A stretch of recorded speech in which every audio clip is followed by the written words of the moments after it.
ಎಲ್ರಿಗೂ ನಮಸ್ಕಾರ. ನಾನು ಪೆರಡೂರು ಸತೀಶ್ ಕಾಂತಾರದಲ್ಲಿ ಅಭಿನಯಿಸಿದಂಥ ಕಲಾವಿದ.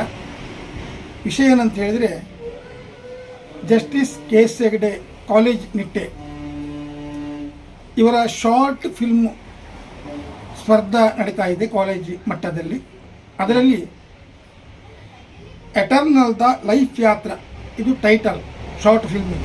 ಇದನ್ನು ಫಸ್ಟ್ MBA A ಸೆಕ್ಷನ್ನವರು ಅಮರ್ ಪ್ರೊಡಕ್ಷನ್ನಲ್ಲಿ ಇದನ್ನು ತಯಾರಿಸ್ತಾ ಇದ್ದಾರೆ. ಇದು ನವೆಂಬರ್ 19ನೇ ತಾರೀಕಿಗೆ ರಿಲೀಸ್ ಮಾಡ್ತಾ ಇದ್ದಾರೆ. ದಯವಿಟ್ಟು ಎಲ್ಲ ಕಲಾಭಿಮಾನಿಗಳು, ಅಭಿಮಾನಿಗಳು, ಊರಿನವರು, ಪರ ಊರಿನವರು, ತುಳು ಮತ್ತು ಕನ್ನಡದ ಎಲ್ಲ ಅಭಿಮಾನಿಗಳು ಈ ಕಾಲೇಜ್ ಮಟ್ಟದಲ್ಲಿ ನಡೆಯುವಂಥ ಈ ಶಾರ್ಟ್ ಫಿಲ್ಮನ್ನು ದಯವಿಟ್ಟು ಲೈಕ್ ಮಾಡಿ, ಶೇರ್ ಮಾಡಿ, ಸಬ್ಸ್ಕ್ರೈಬ್ ಮಾಡಿ ಅಂತ ನಿಮ್ಮಲ್ಲಿ ಮಗದೊಮ್ಮೆ ಕೇಳ್ಕೊಳ್ತಾ ಇದ್ದೇನೆ. ಈ ಮಕ್ಕಳಿಗೆ ಮುಂದೆ ಬೆಳೆಯುವಂಥ ಒಂದು ಸಪೋರ್ಟನ್ನು ನೀವೆಲ್ಲರೂ ಕೊಡಬೇಕು. ದಯವಿಟ್ಟು ಎಲ್ಲರೂ ಕೂಡ ಈ ತಂಡಕ್ಕೆ ಬೆನ್ನು ತಟ್ಟಿ ಇವರಿಗೆ ಸಹಕರಿಸಿ ಅಂತ ತಮ್ಮಲ್ಲಿ ಕಳಕಳಿಯಿಂದ ವಿನಂತಿಸ್ತಾ ಇದ್ದೇನೆ. ಎಲ್ರಿಗೂ ಒಳ್ಳೆಯದಾಗಲಿ. ಸರ್ವೇ ಜನಃ ಸುಖಿನೋ ಭವಂತು.